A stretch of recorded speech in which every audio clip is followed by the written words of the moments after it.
Welcome back to Paperback Ponderings. Today we have a super exciting episode because we have Lindsey Byrd joining us today. She is the author of The Sun-Blessed Prince and the upcoming Moon-Blessed King. Actually, I think when this episode comes out, the Moon-Blessed King will be officially out in the world. But welcome to the podcast, Lindsey. Thank you. Lovely to be here. So for anybody tuning in, if you have not read the books yet, we'll start out with a synopsis so you know what it's about. We will try to stay relatively spoiler-free. We will spoil some minor details, but we'll try not to give away the major plot twists for you. But if you're not familiar with the books, The Sun-Blessed Prince follows Prince Elysian, who is a giver. So he has the power to heal people and bring them back from the dead if they die. And he has been fighting a war that has been raging between his two countries for a long, long time. And he's been on the battlefield, and one day he is kind of attacked by someone known as a Reaper. So Reapers kind of have the opposite power. They kill with a single touch. And this person who attempts to kill him is from the opposite side of the battle. Of course, he does not succeed in killing him because he is a giver, so he cannot die from a Reaper's touch.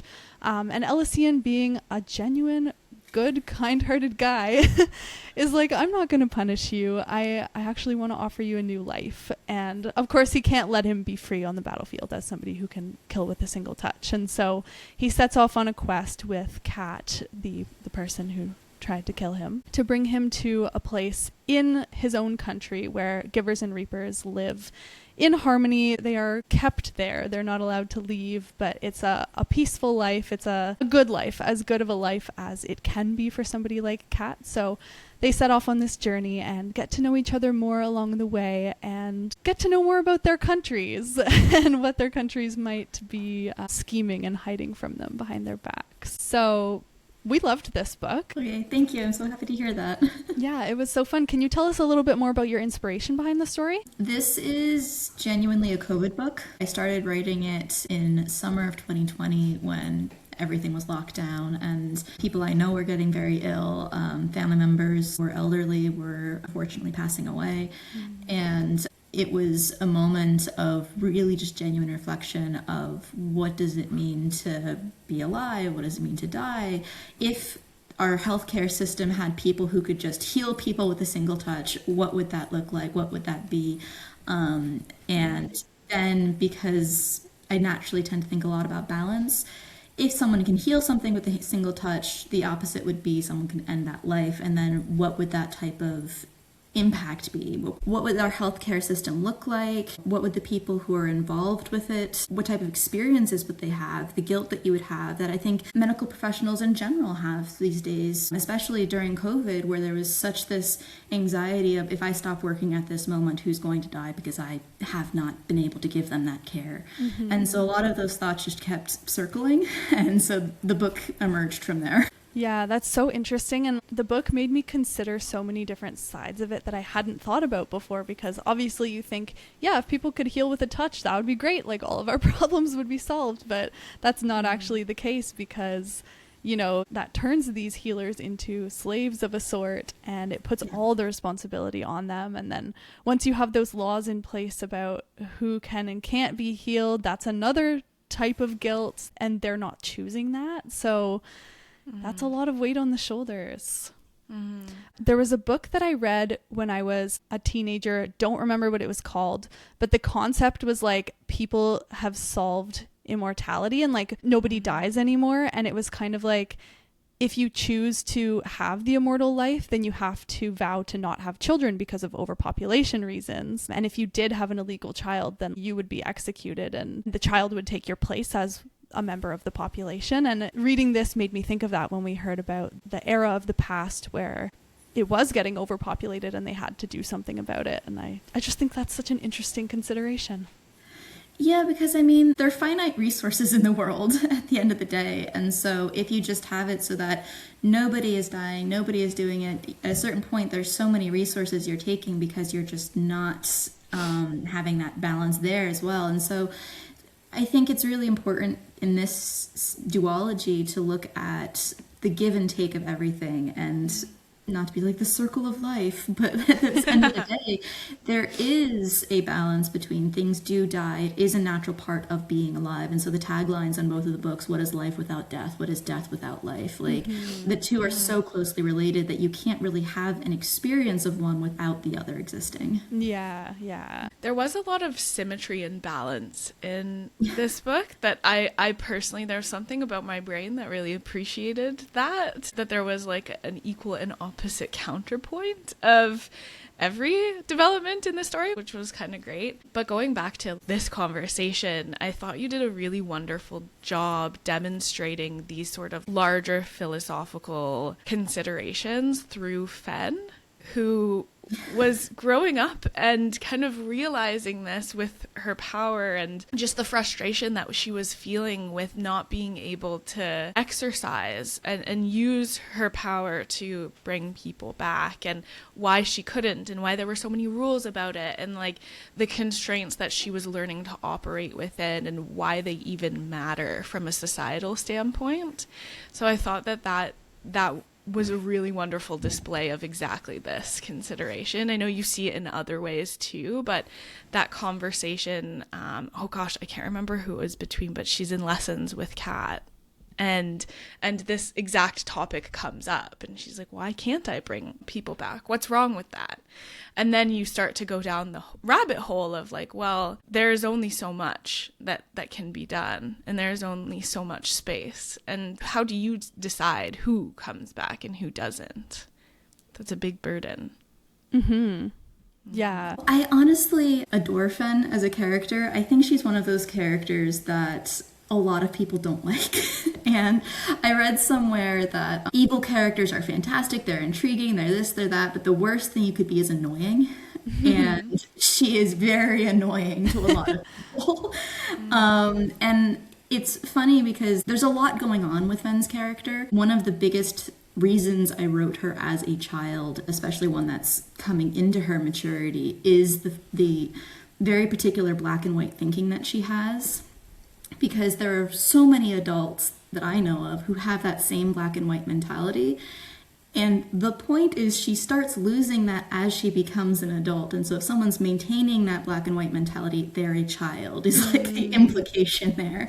That if you're staying in this rigid point of view, you are that person that never evolved past that childhood mentality. And so her development is finding that complexity. And I think it's very irritating for some people to be confronted with that. And I think a lot of people don't want to give grace to children. The only other child I think we really spend time on the page with in the series is the Prince of Alalun Galaj. And we don't really see much of him in the first book. We see a little bit more of him in the second one. But the two of them are very interesting because they both have the same mentality. We spend more time in Fen's point of view, but Galaj is also very black and white in, I know what I want, I'm doing what I want, I'm the prince. Yeah. And the grace we give to one for developing versus the other, we don't really get a sympathetic view on Galaj because we're in Elysian's point of view and he just hates him. But for good reason, to be fair. Yes, as did we hate him. Yeah. And he's perfectly hateable, but he's also a child. Yeah. And I think the purpose of making them children versus having them be adults is you get to see this is a childlike mentality. This is why can't we just do this? It's so simple. Bring them back to life. Kill everybody. Like, it's a very, just do this. And it's more complicated when you become an adult. It's more complicated when you have to deal with those philosophical questions of, all right, well, we can't bring everybody back to life. We can't just kill everybody. And so it was a lot of fun writing those characters and being able to see not only how the world reacts to them, in Fen's case, a lot of sympathy for a lot of the people around her. Not necessarily in saying, oh yeah, you're right, we have to cater to everything. I think she gets told quite frequently how wrong she is. But she's given the room to grow. Yes. And I think that's an important thing, not only for a child growing up, but for adults with the people and other adults in their lives to say this person is a frothing racist, but with time, with working with them, potentially maybe they could have that room to grow and not be like that. And I think it's one of the things I've tried to be very delicate with. I think a lot of people still think she's annoying, and I'm okay with that. I accept it. It is what it is. But it was something that I was very cognizant of when I wrote her.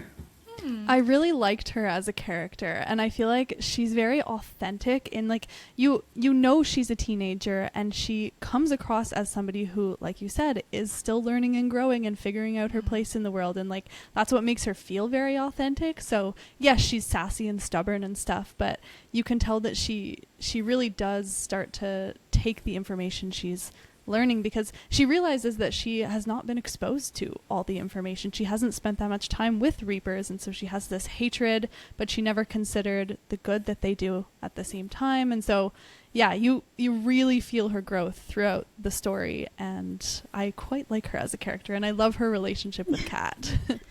Yeah, they're fun together. And I think what was really fun was seeing her, for me at least, especially over the arc of the 2 books, of her being so bigoted in the beginning, slowly chipping away at that, but it isn't an instantaneous, okay, I love you, and you're, my bestie, and we're going to be great. She says the word, but she doesn't really, I think, internalize what it actually means until even in the 2nd book, she's still coming to process, oh, well, he's, the one exception, everyone else still sucks. Yeah. And I think being able to actually come to terms with, oh no, I've been awful to everyone around me. It's a really difficult thing, but I think that's the growth of being able to, you're not going to be able to just immediately go from one day having a very hard point of view to being able to change and challenge that, and then self-reflect and be like, I made a mistake. And I think being able to admit I made a mistake is one of the hardest things people can do, but the growth to do that is so important. Yeah. I also think there's a little bit of redemption, or at least like for me, because I also loved Fen. And I think any of those qualities that felt irritating or annoying were kind of muted in the shadow of her relationship with Kat and her relationship with her brother. And just, yeah, she's given some grace because she's young and she's learning, and we've all been there, and we're all in some ways still there, right? There's always room to grow, regardless of your age. If you're noticing something inside you that's unpleasant or not how you would want to be, like, anyone can change at any time, at least maybe that's an idealistic standpoint on it. But if you recognize the area and the room for growth, you can change. And I really loved her relationships with her brother and Kat, and even just the way that Kat fit with the family in Solo. It was very nice to see. Yeah. I know we're trying to avoid spoilers, so I'm being careful. No, and he has very unique relationships with the family, broadly speaking. Like, between Elysian and Leo, like, they have a very different relationship as they're traveling. Leo is Elysian's best friend, for those who aren't familiar with the book. And then meeting Elysian's cousin, Elysian's parents, a very different relationship and reaction to meeting those people and being like, you know what? I liked one person. I do not feel the same about the rest of you. And how, even just behaviorally, how that happens. I think complicated relationships really is a driving force throughout the entire book. Him and his own family. He has a very complicated relationship with his own family. And seeing the layers of that, because we don't see him interact too much with his family in the first book, getting to explore more of that in the second, which is a little bit more cat-centered, is one of the things that I really enjoyed about writing it. I wanted to say too about Gilage, like, as nasty as he was, you have to remember that he's a product of his environment, and he lives in a kingdom where Reapers are thrown in cells, and he saw what the Queen did to his own brother. So how can you expect him to really see differently? He's also threatened by his position and certain things. I'm trying not to spoil, but you know what I mean. He's threatened by the Reapers and what they mean for him and his position in life. And yeah, there's a really subtle thing that I kind of wove in with the world building with Galage's status that I don't really think it's much of a spoiler, but the naming convention of the rulers of Alalunas, they always have that ALE and the first part of their name. So Alane is the name of the queen, and Alesta is the name of somebody else who would have been presumed as the heir. Galaj does not have that. And so there's this very subtle, like, enforcement in his own, like, just presence that, yeah, he's supposed to be the prince and heir to this country, but he was not given the name of being the heir to the country. And even just that every day, knowing that he's not meant to rule, but he's supposed to rule, and trying to fight that, like, who's giving him attention? It's not his mom. His mom doesn't really spend much time with him. So who are the other adults? And the other adults are the ones who do also have power. But are they really the best caretakers? Are they really the best? Who is he trying to impress? Who is he trying to actually do something? It's difficult because, again, we don't see it through his point of view. We see it through Elysian's point of view when we're interacting with Galaj. And so it was fun in a way showing him just purely in his interactions with Elysian in the first book.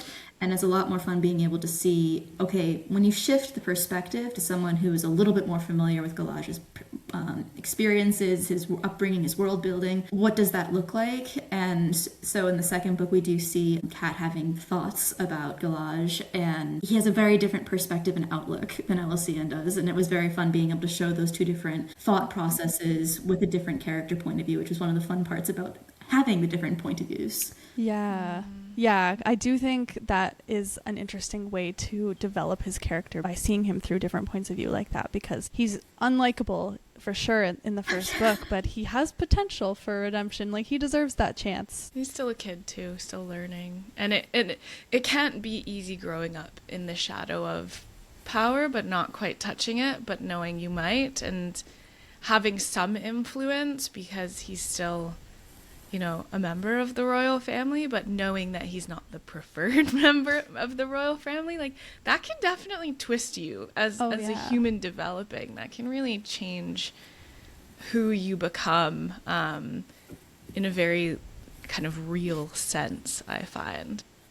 Yeah, and even as much as Elysian did not like Galaj at all, he does have a moment of reflection of, like, you're the way you are because your mom is the way she is. Yeah. And I think it was the most that I could go in that point of view with that reflection. But I do have a lot of sympathy for him, for all the horrible things he does. I don't think he ever really understands the gravity of his actions or the consequences of his actions, really, because he's always either had a form of entitlement for what he was as the prince of this nation, but also this desperation to prove himself, which he was never going to be able to do because his mother was never going to give that to him. So It was a very interesting way of playing with a very young but very difficult character. And impressionable. Yeah. One thing that I noticed, not to totally switch gears, but it kind of, the, like, struggle for power, and in general, I think, like, his fear of the Reapers is reflected in society in general. Like, I found it really interesting the way that you kind of translated fear into suppression, and the way that givers, but mostly reapers, are treated in both societies in different ways, but still ultimately, I fear you and I need to control you or box you in because I don't understand, is really the root of that. I don't understand, you're different, and I fear you. And I thought that was a really kind of thoughtful examination through the book, and it created a really good reflection for me when we looked at the different ways that both societies dealt with the Reapers and the perception of the Reapers in society. Yeah, I think it's difficult because different countries in general, like in the real world, have different ways of handling different taboos. And so there was a lot of different metaphors I was pulling together and different examples. So for instance, because there was such a fear of just touching their skin, because as you can tell, like, just accidentally brushing up against one could instantaneously kill somebody, which is a very, like, heightened example of, all right, well, if somebody has a gun Should that gun, how do you manage that gun? Like, should you have a license to it? That person could just go out and kill everybody. You have to protect the society. How do you protect the society? How do you make sure that that person doesn't go nuts? Well, on one hand, you say, oh, well, the reasonable person won't do that. Well, how do you know who's a reasonable person versus not a reasonable person? Mm-hmm. Unfortunately, with that example, a gun is a physical thing that you can just remove, where you can't just remove a person. And so now it turns into, oh, we can't remove a person, so what do? Well, you do remove the person. You put them into a prison cell. You make sure that their skin is never visible because you don't want them to ever accidentally hurt somebody. And you see that with different types of disease presentations.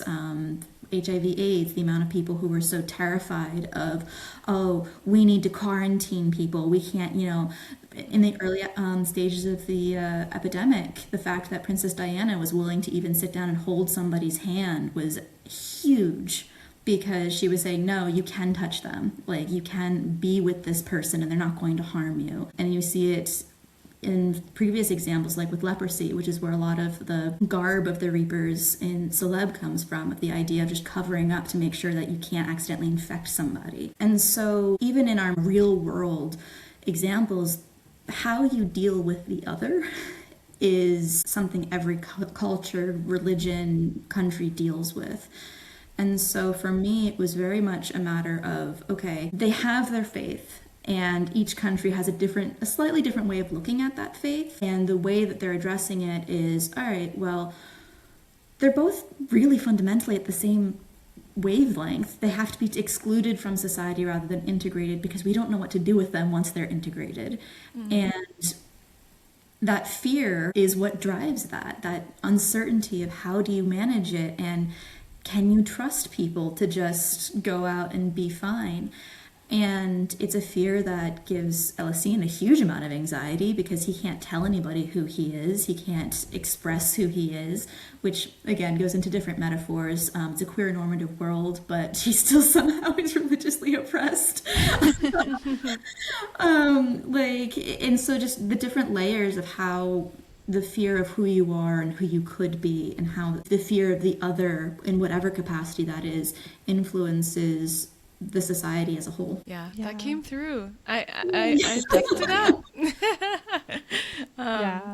Yeah, that was definitely one of the most interesting things, just seeing how each society dealt with the same, what was perceived as an issue, but in different ways, and one was more humane than the other. But it's really like, what is the right way? And the question of like Elysian wanting to free all the Reapers, and Cat as well on his side, but wanting to free all the Reapers and wondering the whole time, well, what does that look like? Because in a lot of ways, the security measures do seem like, yeah, it makes sense, like have them wear gloves so that they don't accidentally touch. But then you see from the Reapers' point of view, like how hot they are and how they have to put the ointment on their body every day to keep themselves cool, and how just, there's so many things to consider in something like this. And we see that a lot with all sorts of different types of legislation. Like, as soon as you start getting into, all right, well, you have to make your body the way I tell you your body needs to be in order for you to exist in society. Well, what does that look like when you actually put that into practicality? Because like you said, all right, well, just cover up. That's fine. But it's not fine, because you live in a very hot climate. Yeah. And like, what does that mean for how you have to actually adjust? And dexterity, do you have the same dexterity if you're using gloves? Does that now preclude you from working in certain fields? Can you now cook as well? Can you, like, your entire life changes based off of the accommodations you're willing or not willing to do. Mm-hmm. And so really just trying to dig in very subtly, because obviously it can't be a metaphor for everything, but just enough to make people reflect a little bit. Is like, as soon as you start restricting and confining the body as that is wrong, or this needs to be a certain way, and just having that pause of reflection, I think, was important for me. Yeah. And then it begs the question of like, well, whose preferences matter more, right? Yeah. Like whose comfortability is more important in society. And then you're in the realm of valuing people over other people. And then that can be an uncomfortable consideration to kind of unpack for yourself, because you start to realize all the prejudices you might have, or systemic ideas you might have grown up with about certain things. So yeah, no, I thought that was really well done, and it was an interesting thing to see through the eyes of Kat in Soleb, and like just seeing a different world than the one that he grew up in.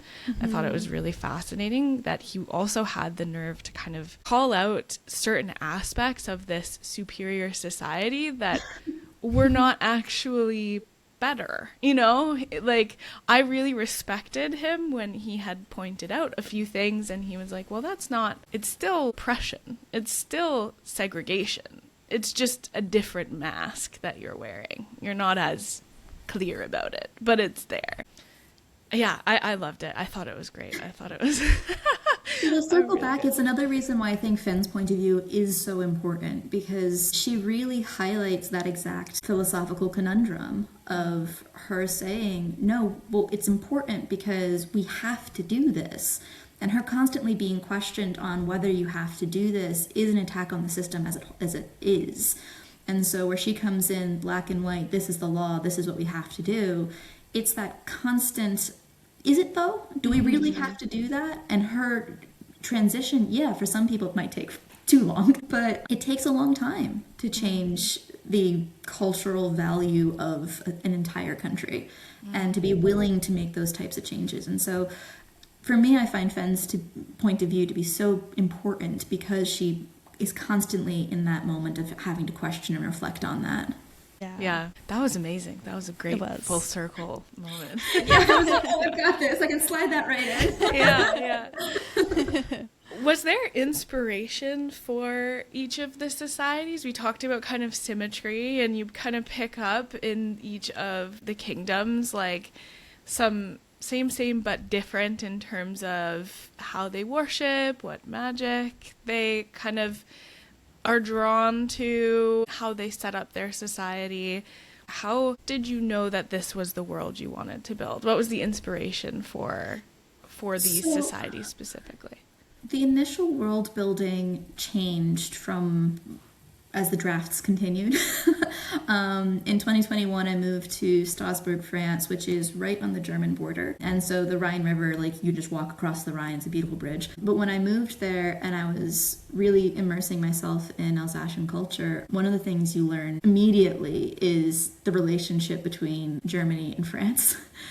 And the fact that Alsace just got swapped back and forth every few years.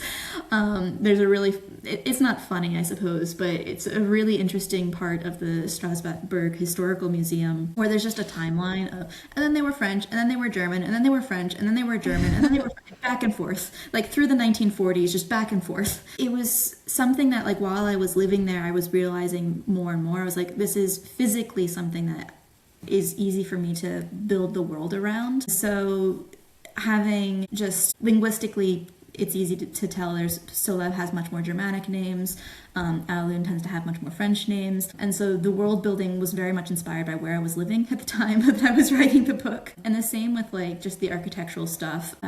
Red sandstone is very much more of on the German side of things, where if you move closer towards Inner French, you have more marble and white limestone, which again, that was the world building there. And so the physical landscape was very much inspired by where I was living at the time. And then I'd already had the idea of the War of the Two Countries, and then was just constantly being reminded of this is a place that's constantly been fought over, that helped color some of the themes that were pulling up as I was trying to build the world itself. It's not a one-to-one. I'm not writing a book about France and German politics, but it helped with creating a more realistic setting, I think. Yeah, definitely interesting to draw on that real life inspiration, and because you're reading it and you're like, yeah, like why can't they just share the river? Why can't they just share it? And it's just back and forth, and the poor border towns that are like loyalties are always changing. They don't necessarily have loyalty to either side because they're constantly going back and forth. It's just, yeah, really interesting setup. Yeah, and the dialect. There is a unique dialect that comes out of these border towns of just because they're constantly changing the language, they just kind of blurred the language together and had their own dialect, and that was very much inspired by the Alsatian language, which is a mix of French and German that spawned out of these constant going back and forth. It was very funny because the town, the border town we see the most of is Altas, and I did name that before I moved to Alsace. But ever since I moved to Alsace, I kept mispronouncing it in my head. And so it was one of those towns that I really struggled with the longer the drafts were going. It was meant to be like a play on like Atlas. And so that was like the original plan. And then ever since then, I keep mispronouncing it in my own head because I've lived in Alsace for so long. That's funny. It happens. It happens to the best of us. I accept it. Just roll with it. Yeah. I did want to switch gears and ask you about characters. And did you have a favorite character to write? And of the 3 POV characters, was there one that was easier to tap into their voice or more difficult that you just like struggled to capture the essence of them? Or I really like Kat. And unfortunately, I do have to say I have a favorite child, and Moonblessed King is my favorite of the 2 books. I think it wouldn't exist without the first one, so I obviously do love Sunblessed very much, but I think the conclusion is so well wrapped up for me that to me it's where it shines, and because that's Kat's book for more or less, writing it knowing that's where it was going was just like, he has all my favorite scenes. Every time I think of something, I was like, oh, that's him. And I was like, I don't know if I naturally or intended to give him like all the best scenes, but like in my mind I ended up doing that. I think he's so thoughtful and analytical and genuinely just a good person. And he had the fork in the road where he could have been a complete nutcase after everything he'd gone through. And he didn't. He chose to be kind. And I wrote him that way. But like, I think writing him, it never felt unnatural that was the choice he was going to make. It never felt like I was forcing him to make those choices. He just naturally was like, nope, this is who I'm going to be, and this is how I'm going to do it. And so I really, really enjoyed writing him, especially there's a lot of scenes in Moonblessed where him talking to Elysian, and there's a lot of difficult scenes that happened in Sunblessed, and so dealing with the trauma of Sunblessed is a lot of what happens in Moonblessed. And having those dialogue conversations and how he talks to Elysian, I feel like a lot of that is like, I wish I had somebody like that in my life when I was dealing with difficult things, to be able to talk to me and be like, you're okay, I got you.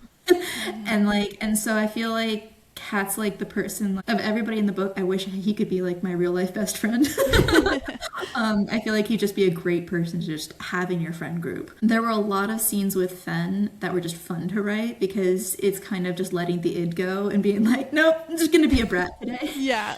I love that. I will say, the audiobook narrator, Joe Jamieson, did such a fantastic job with Fen that when I listened to the audiobook, and I'm not really a huge audiobook person, but he did some amazing voices for all of the characters. And when I write, I just write in my own voice. I don't give characters voices. But like, so listening to like the voices he gave these characters actually changed how I felt about certain things, because I was like, oh, this is like a real person now. And I laughed so many times at some of Fenn's voice lines that I'd never laughed at before, just because of how he was saying them. Oh. And I had a moment where I was like, she's such a brat. I was like, I love her. So the audiobook version of Fenn endeared me greatly. And so I do appreciate just Fenn's entire like willingness to just do what she wants sometimes. I did go back and forth between the audio and the physical, and as somebody who is picky about audiobook narrators, I loved this narrator. I loved his voice for Kat a lot.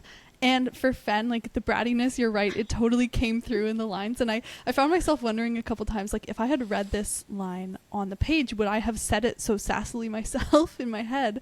I don't know, but it really worked for her. I have to admit, I didn't read it as in my mind, I wasn't thinking of it as sassily as that, because like it caught me off guard when I listened to the audiobook. And I loved it, so I guess it was a good catching off guard. But he would say the line, and I'd start laughing because I was like, oh my God. Like, he just went from 0 to 10 very fast. And I think it endeared me more to her. So, Joe Jamieson improved on the book. I'm very grateful to him. Is there a moment, not to get too out of the book, but is there a moment as an author when you're writing and it's yours, and for the most part you are investing, you know what you're doing and you have a plan, and like it feels like you, to the transition where it's not you, it's now out and it's others to do with what they will, and it feels kind of like separate from you? What is that transition like? I never imagined certain characters being Scottish, and so hearing the audiobook where certain characters got a lovely brogue was like surprising. But like beyond the audiobook style of it, I think I know who my characters are for me and what I intend with them. I'm very aware that people don't like Fen very much, but I will always defend her. And so I'm never going to defend it to like somebody who's upset. Like, I think readers are absolutely valid to whatever opinion they have with the book. If they don't like the book, I don't mind. I'm not going to hunt them down and be like, how dare you not like my book? And so if somebody doesn't like Elysian's reactions to certain things, if they think that Fen is, a useless character, if they 100% people love Leo, so I'm very happy about that. He's the bestest best friend you could ever have. He is. He is. But honestly, I think everybody has their own personal experiences, and they will latch on to certain characters and certain moments in the book more than others. Mm-hmm. And I think books help people think about the world, they help people process the world. And so for me as an author to go in and be like, you have to understand that Fen is da da da da da da da, that doesn't matter to a reader. Like, a reader is engaging with Fen on the page as she is, and if they don't want to engage in the way that I want them to engage with it, that doesn't matter. Mm-hmm. And so I fully am perfectly fine with them interpreting them however they want. Fan fiction exists, and I'm a huge fan of fan fiction, and I don't think I'm legally allowed to read fan fiction of this book, but I strongly would support it if it did exist. I think I've been in fandom spaces for so long that my comfort character could be a complete villain in a story which was meant to be a horrible archetype for something, and none of that matters to me. I don't care what J.J. Abrams or whoever is showing me. And so I don't really mind. Like, once the book is gone, it's gone out in the world. Let readers enjoy it or not enjoy it to their own delight or discontent. And for me, the writing process and the process of creating these characters was so fulfilling from an emotional or mental standpoint that I know I'll always have them. And the book is published, so yay. Like, there's nothing more I have to prove on that point. And so I have the book now that I can read as my own story and love in my own world, and I'm perfectly happy for people to feel however they feel about the characters one way or the other. It must be an interesting like transition to go through as an author. You'll always, I guess that there is no transition, because you'll always have the book according to you and what you were trying to display, and then the fascination of learning what other people pick out of it and what other people identify with or resonate with or experience in their as journey. Far as transitions go, I think for me one of the biggest transitions, because I was a fan fiction writer for many years, and for me, the serotonin rush of posting a chapter and then waking up to like 20 emails of being like, you are the best writer to ever write, I love your stories. Which is very different from publishing, whereas you write the thing and then 2 years later you put the thing out and then you're not allowed to talk to readers, you're not allowed to read reviews, which obviously I've outed myself as someone who reads my reviews. But even in the reading of the reviews, I never respond to the reviews unless someone like tags me, and they've always been very kind and polite, and I've been very grateful and gracious for that.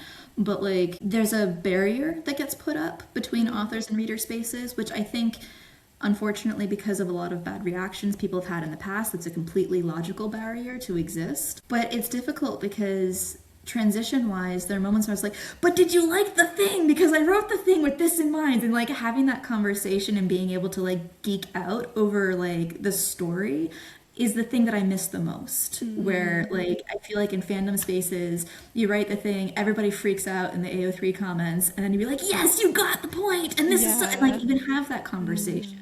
Where I miss that a lot as being a trad pub author, where I don't feel like I get to engage with the community as much.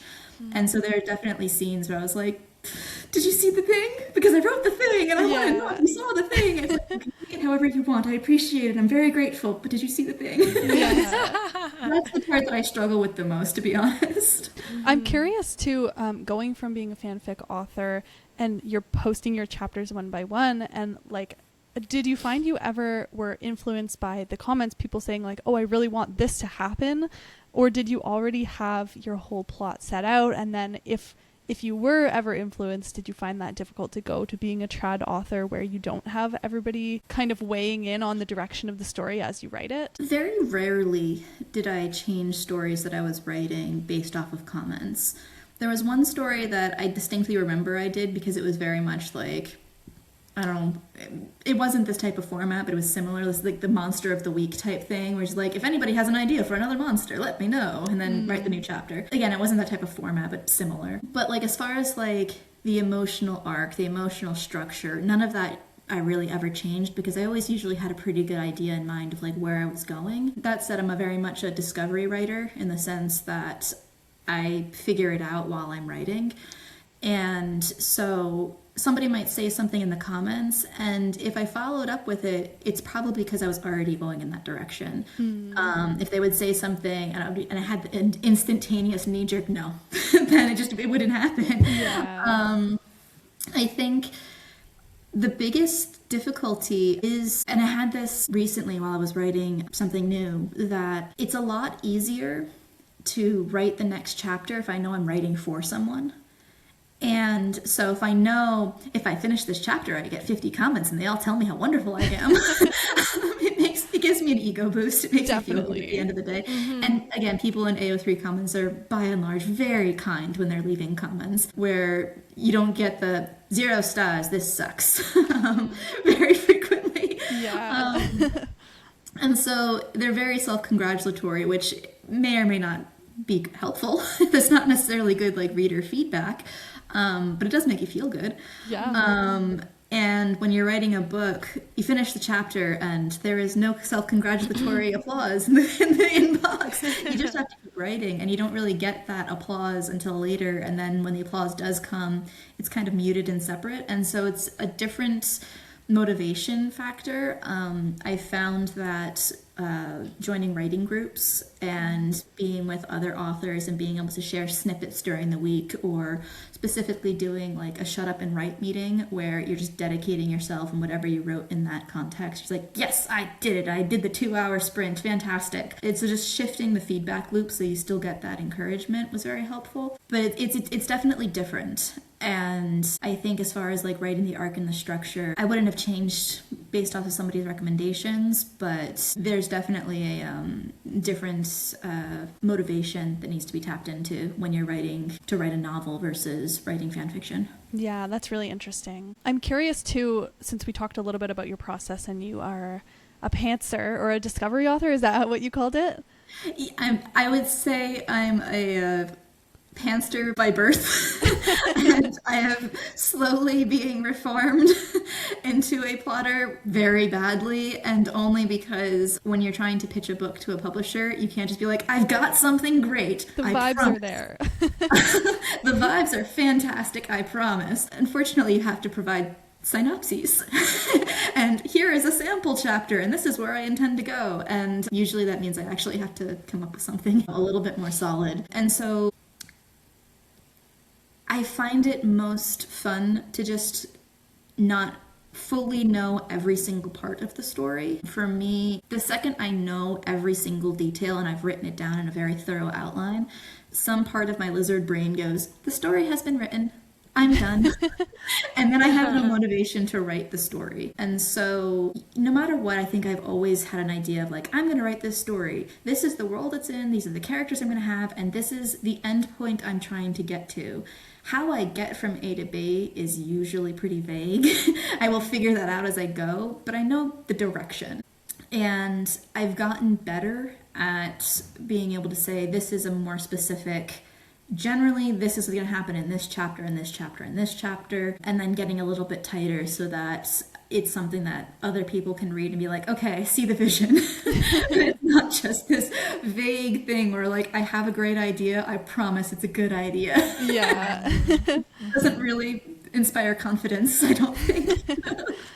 Do you write in order or do you skip ahead? Generally speaking, I write in order. There are certain situations, like for instance, if I'm dealing with multiple point of views, where I know they'll be interwoven later, but because certain chapters just, it's easier for me to be like, I'm gonna write all of Cat right now and then just finish all of that.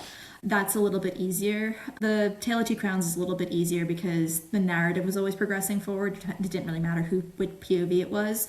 But there are other stories where, like, dual timelines, for instance, where you know they'll intersect at some point, but it's just so much easier to write, you know, the bulk of 20 chapters first and then go back into the other 20 chapters and then worry about crossing them over after the fact. Yeah. But usually I'm not jumping back and forth. I think that would confuse me a little too much.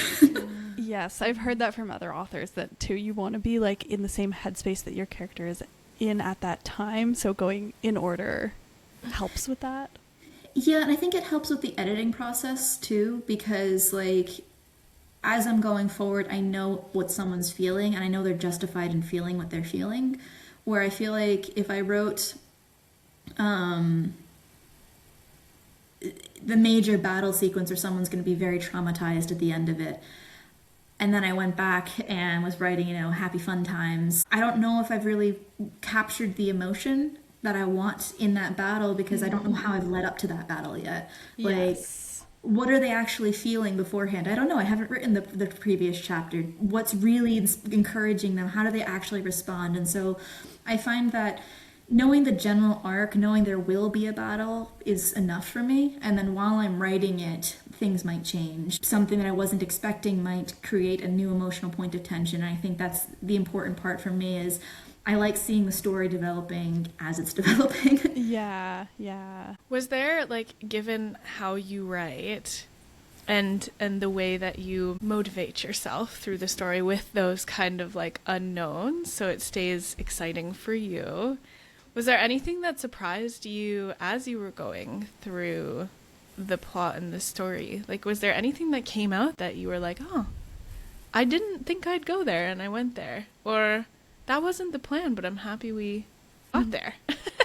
There were a couple, one of which is such a major spoiler, I don't know if I can actually say it. The political maneuverings at the end of the first book were more or less, I knew the vague parts of it, but how it actually happened was the details around that came out the longer it happened. The one thing that's not a spoiler, I think is a little bit easier to talk about, is Elysian's cousin, Adelaide. I don't think she had as much of a role. Like, I wasn't really planning on her being as prevalent as she was.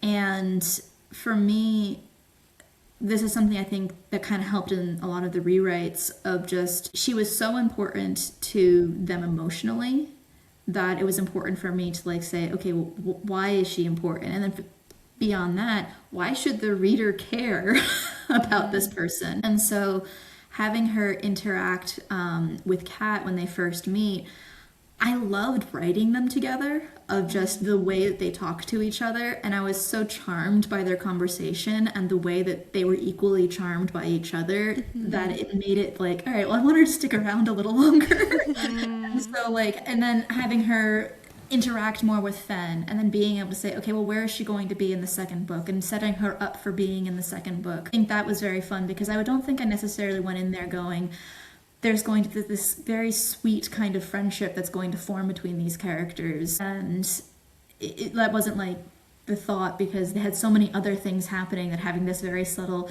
they're going to meet and they're going to grieve together and have this really charming conversation of them like seeing one another, was something that I wasn't really anticipating, but I really like how it came out, and I really adore their friendship actually. It kind of felt like having your two best friends who haven't met each other, like from different stages of life, meeting each other and also cracking on and just being like, oh, this is so happy. I am so happy that my people are getting along and are forming their own little friendship outside of me. It's like one of those really rare but fulfilling moments of, oh, this is great.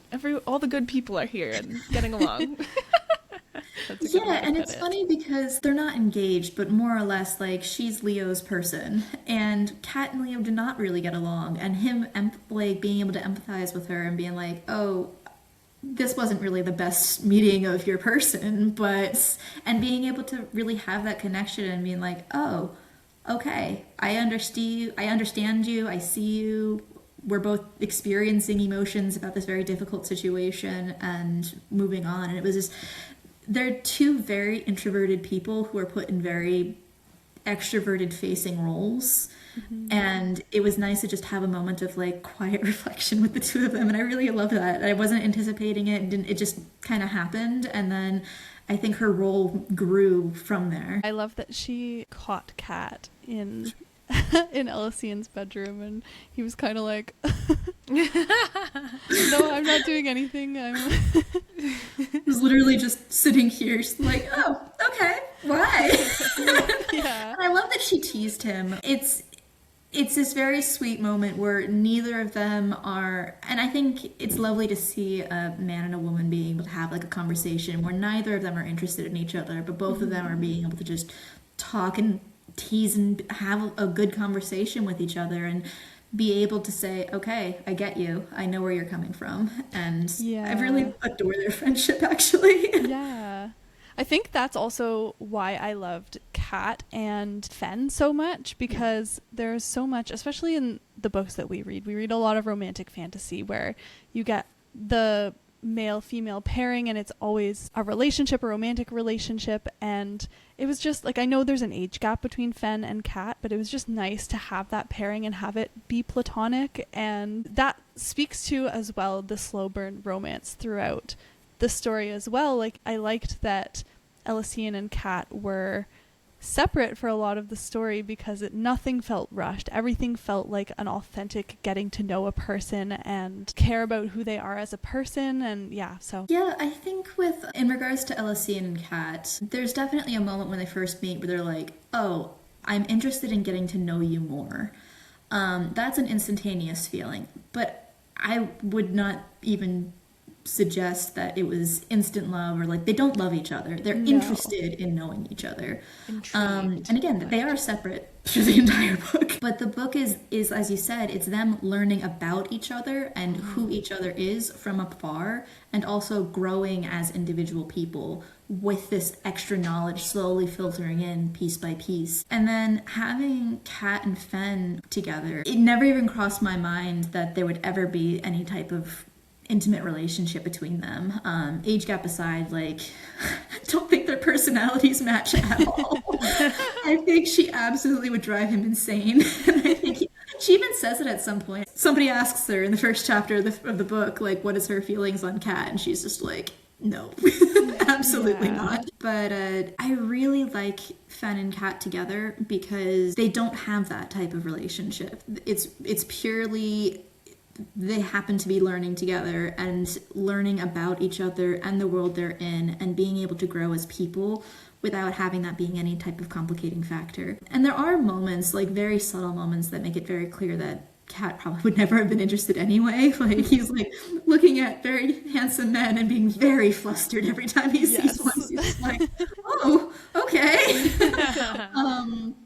But I think it's really a sweet kind of friendship, where I think friendship in general is a backbone throughout the story. The different layers of friendship, Elysian and Leo, Kat and Fen, Adelaide later on. The relationship between brothers is a very complicated one throughout the entire book for multiple different brothers. And so I think all of the platonic relationships were something that were really important to me. That you can tell. I was almost like, there were moments, because you never know sometimes as a reader, sometimes you'll get faked out by a romance. You'll think there's something there and then there isn't, or someone else comes along and the plot develops in some type of way. And I thought it was interesting that we got to watch the like respect grow in Kat and Elysian, and the respect for their counterpart, and just like the empathy. Like, of course there was that initial attraction, but I really appreciated that it didn't go to romance. It barely went to romance, and it was in fact mostly a book about friendship and kind of like found family and struggles and finding like self-identification, finding your own identity. Like, the romance didn't feel at all centered whatsoever, but at the same time you still got to see them kind of slowly falling in love. Like, you got to see that respect that is built, and you got to see them really, I don't know if love is the right word, but I think it is. Like, you got to see them fall in love with the other through knowledge of their experience, their character, their integrity, like how they are represented in the world, what they see the world as, like their morals, their values. Like, you got to see all of that without the like complication of the quick fire, like hardcore romance, you know? Something I think is fun about the way that I wrote it was that they got to see each other surrounded by the people who loved the other person the most. Yes. So, like, Kat meets all of the people who just loved Elysian. Like, Fen is his number one cheerleader, probably would fight Leo to the death for that title. And so he's surrounded by people who just, they would do anything for him. And then at the same time, when Elysian meets the people in Alaloon, the people he's directly interacting with the exception of Gulash, are the people who genuinely love Kat the most. And learning his life, learning their stories, and both of them are constantly being surrounded by these stories. I'm not sure how much of a spoiler this is, because it's an implicit for the second book. I think the blurb on the back of the second book makes it very evident. Yes, yeah. But the arranged marriage that comes in at the very end of the book, it's interesting because I feel like whenever the arranged marriage trope comes up in other places, the two people just have no idea who the other person is. They arrange themselves in this marriage in order to fix what they see wrong with the world. And it's almost a comfort for them, I think, in a way, of being able to say, there is a worse person this could have been. I feel comfortable knowing that if I have to do this, this is the person I'm doing it with. And I think that's the starting point. And so the second book, it gets more into the romance. They're actually on page together.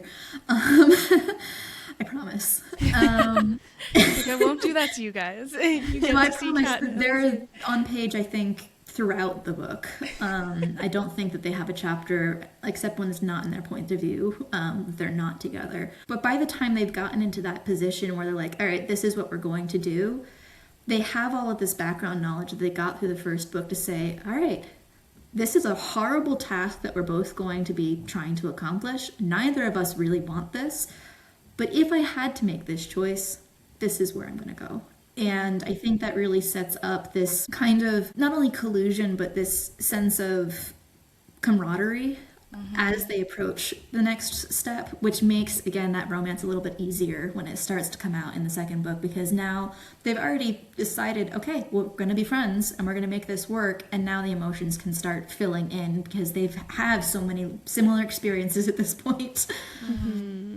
Yeah, I think having them be seen by the people who love them most was really key, because like they meet each other and they make their own impressions, but then having Kat surrounded by all these people who idolize Elysian and are talking about like what he's going to do as king and how he's going to fix everything. And yeah, I thought that was a really interesting way to watch him get to know a person without that person being right there beside him, and to start to even miss him, and like the fact that they were separate for longer than they were together at the beginning was also really interesting. And yeah, because I think when they first meet, they wanted to actually spend more time with each other. They couldn't for obvious reasons, but it was the first time that Kat ever had the opportunity to make a friend that was not part of his inner circle, shall we say. And the same thing for Elysian in the inverse, like because of the very rigid rules put on him, he didn't really have anyone he could talk to. And so they immediately fell into this idea of, oh, I can talk to this person. And there's a seduction in that in its own way of being able to like, no, this is someone I could actually jive with. And then being separated and still having that longing, but then having just teased in their own way of like, this is who this person was. This is the person that I wished I could have engaged more with, so that when they get together, they've been strangely yearning for each other the entire time, trying to get back to that moment of connection. And now they have that moment to say, okay, well, we've heard all of the stuff. We did like each other at one point. We both have the same goal. Can we actually do it? And that's the second book. love it. Yeah, I can't wait for it to be out in the world. Honestly, I love it so much. I really do. Like I said, it's my favorite. These books have such beautiful covers also. They're gorgeous. They really are. Yeah. They look very nice side by side. So now that the duology is officially finished and out in the world, what is next for you? Do you have anything else already on the go, or? So I have just submitted something to my agent in the past couple weeks, and so we shall see about going on submission with that and what comes out of that. And I'm also currently working on a standalone, so there's lots of stuff that I'm working on and writing, but I can't promise anything, so we shall see. And that's all in different worlds, or maybe you can't tell? They're in different worlds. Okay. Yes. Exciting. We're saying goodbye to A Tale of Two Crowns. Do you anticipate ever coming back to this world? There are definitely thoughts that I have about this world. Unfortunately, I don't think that's always in my control, and so it really would depend. If it becomes a runaway bestseller and lots of people are insisting that they want more, I definitely have ideas for where it would continue. I don't think that I would stay with Elysian and Kat. I think their stories are pretty solid when the book closes. But for other characters in the universe, I'd love to be able to explore more about like what happens on their journey. But that depends on reader experience. So I hope people will continue to enjoy it and then really beg for more. Yeah. Well, we will be very excitedly watching to see what you announce next. Thank you so much. We also like to ask authors before we let you go. So as a fantasy author yourself, are there any books that you have been loving lately, or just that you always love to recommend when people ask for a recommendation? I absolutely loved Catabasis. Ooh, okay. I just finished my PhD in June of last year, and literally came out like right around the corner from that, and I read it on the train while I was heading to my postdoc, and I was literally sending pictures of it to everybody I knew in graduate school going, look, it's this, and we were just dying laughing the entire time because it was like, we have seen these people in real life, we know exactly who these people are. So it was fantastic and I really loved it. On the self-pub side, one of my dear friends is Alexis Ames, and she just put out a book called The Camos Project, and it's a really fun sci-fi book that if people are interested in picking up something that's a little bit different from fantasy, but deals with really intense questions about identity and who you are and what to do if you're stranded in a spacecraft in the middle of space. It's very fun. Okay, love that concept. Me too. Yeah. We're in our sci-fi era a little bit right now. Oh, absolutely. It's really, really fantastic. It just came out a couple months ago. I really strongly recommend it. Okay, good to know. Check that out. I'm very curious. Is there anything that you want to highlight in terms of the Moonblessed King or your future projects, or where readers can find you, where listeners could find you? I have an Instagram that I'm vaguely on. I also have a Tumblr account that I'm more on. Love. standard fanfic person. But usually I'm just a very intensely shy person, and so I restrict my things to be like, hi, how are you? And then just kind of like don't reblog much. I just lurk all the time. Do you want people to follow you on Instagram? They're more than welcome to, and I'm always happy to say hi if people want to chat, but I never know what to say or post, and so I don't tend to post much. I tend to like see something and then like reblog or like add it to a story and then forget about it, and I don't really do new stuff, but I'm there. I just don't do much. I see everything. I just don't engage often. I'm very bad at social media.